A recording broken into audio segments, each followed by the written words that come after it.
Hi అండి, welcome back to our channel.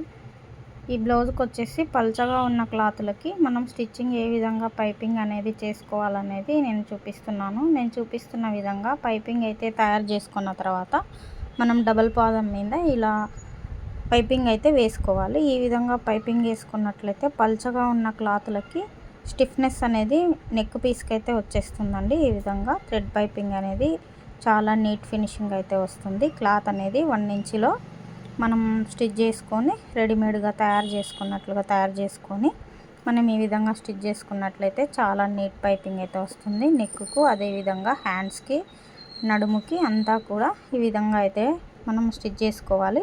ఇలా stitch చేసుకోవాలని అంటే ఇలా చేసుకోవడం వలన స్టిఫ్నెస్ అనేది వచ్చి నెక్కు అనేది నీట్గా అయితే కూర్చుంటుందన్నమాట. ఈ విధంగా టోటల్ ఓవరాల్ లుక్ అయితే ఈ విధంగా ఉంది బ్లౌజ్ అంతా కూడా.